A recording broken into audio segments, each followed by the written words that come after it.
Well, good day, tubes. Well, I think you guys have seen me work over this little Tecumseh Arian snowblower. It's really old. It's a 73, 74, and some of you think that's old and some of you think that's not old. But these tires are as hard as a rock. And when I had the chains on them, you get the idea. There we go. When I had the chains on them,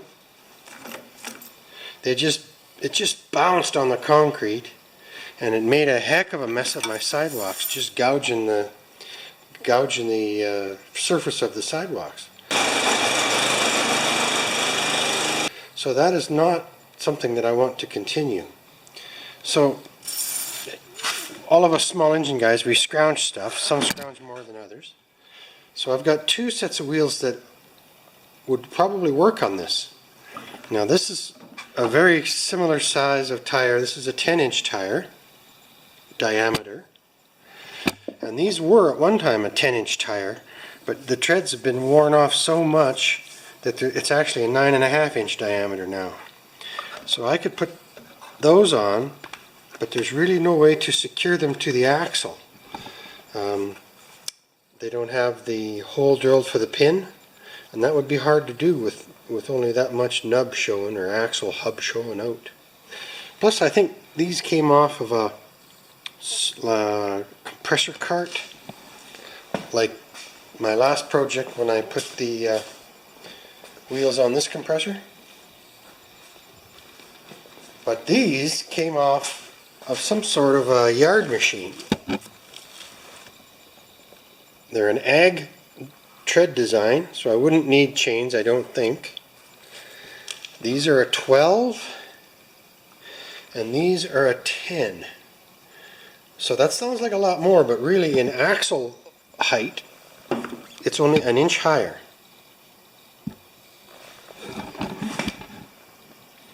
So I've lifted my machine up 3¼ inches. Well, it was 2 inches to this bottom piece, so I've lifted it 1¼ inch to there, and that's really darn close to what that, even maybe too high. That's good.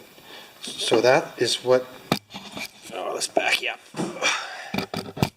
So that's what it's going to look like when the new tire is on. But I have some obstacles to overcome. The first obstacle is that this axle is a 3/4 inch axle, and this is a 1 inch hole. That's not a problem. We can get bushings for that. The other problem might be more serious, is that this whole hub assembly slides on like a bushing, and it's been on there for 40 years. It might be hard to get off. So that's the two things I want to do. I would really like to have these on here, because this little old snowblower runs like a lumber wagon with those solid tires. And it wouldn't look nice with those on there. That would look really cool, I think. Alright, let's get this little snowblower up on the lift, and we'll get the back tires off of it. Good.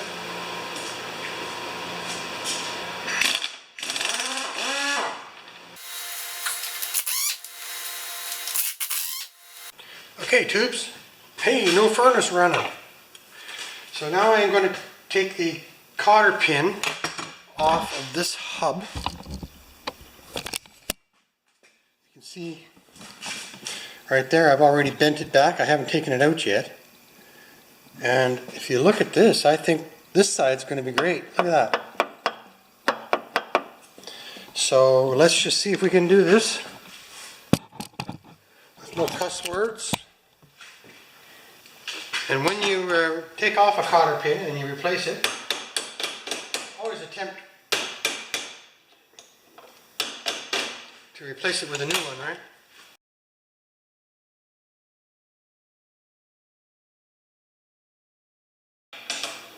Just something so simple, eh?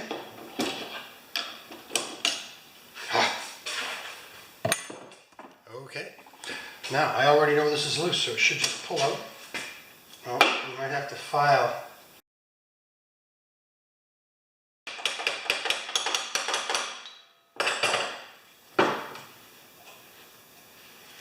Wow, that was on there, eh guys? Look at that, there's a keyway and everything in there. Boy, they made stuff well back then, man. So now, my plan, I've ordered a bushing or a sleeve to go in here because this is 3/4 of an inch and this is 1 inch. So my new tire is going to go on there like that.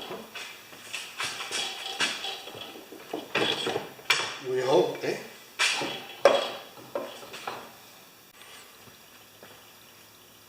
I got a bad feeling about this, Sarge.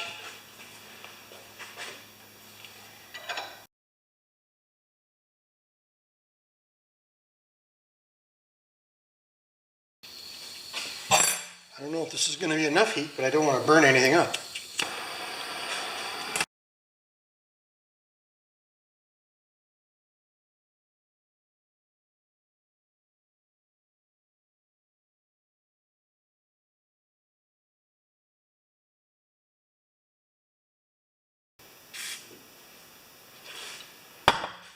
I don't want to break my puller.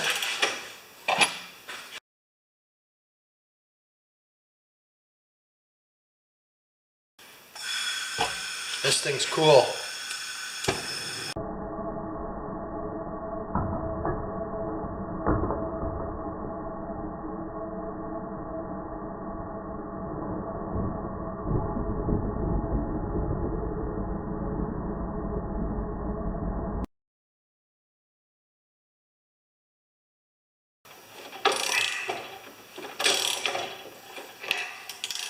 That's too bad. Great plans, eh? I'm going to have to go to plan B on this one, guys. Okay, tubes, I had to get serious. This gear is around this bar, right? And there was 2 pins inside there, right there, you can see that. And I took those off from inside with my nice punches. And now the axle's coming out. I know, sometimes the things we get into, right? So it's just pulling out.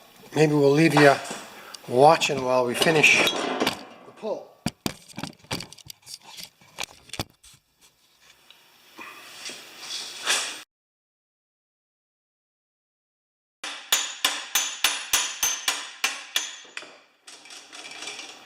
There we go. Oh. Sometimes that's too hard work for an old dude like me. So now I'm just going to stick this flange in the vise like that and drive this down. But I'm just going to take a break. Go get a Coke or something. Whew! Okay guys, it's what I'm going to do is I'm going to drive this flange down onto that steel using the pipe as a slip. See if we can even move it. First of all, this way we're not actually hitting the steel, right?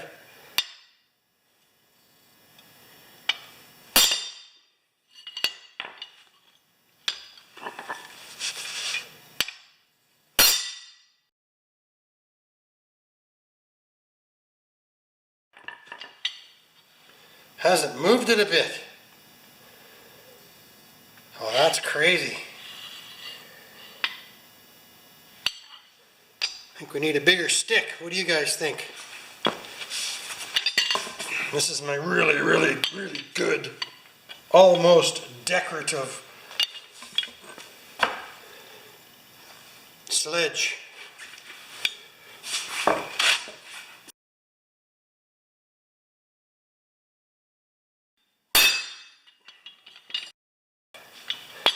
Plan C. Well, thanks for watching, tubes. This is going to happen to be shut down for a few days. Okay, tubes. Here we are trying to remove this flange from this axle of the snowblower that you see behind there. And right now I'm using my homemade jack press. And this is fairly dangerous, so a person has to be really careful because it's up. This is a 12-ton capacity jack. It's just like the ones you see. It's a Harbor Freight type, but it's a homemade version. And I'm going to just see if I can press this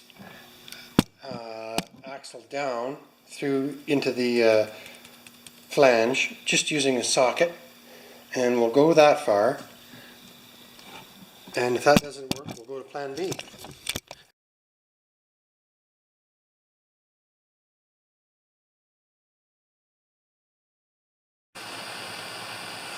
Okay, I'm heating this up. I don't know how successful I'm going to be.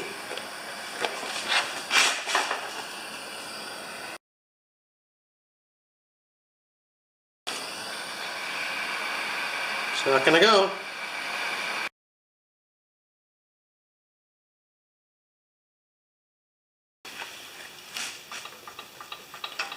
No, it's not going to go. Okay, tubes, this is just your usual hack job. What I did though is I cut down the keyway line. Can you see that right there? And it feels looser, so.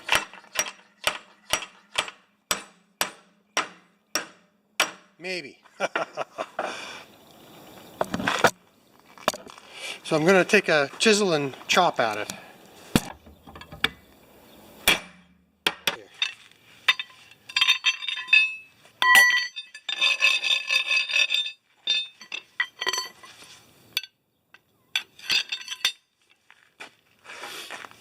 Can you see that?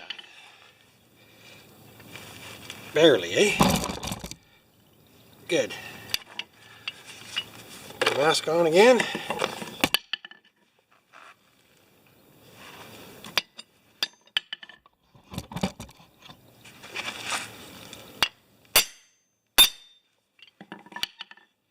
Yes, it's coming. Yeah.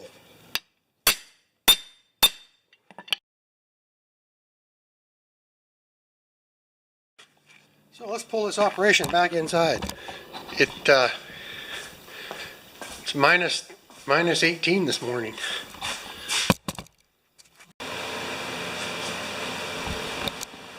Okay, we're reaching the end of this craziness. I know the furnace is on, but I'm close.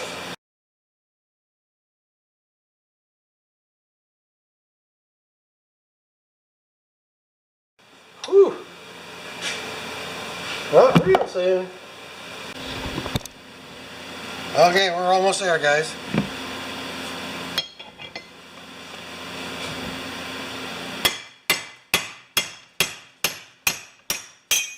Oh. All right.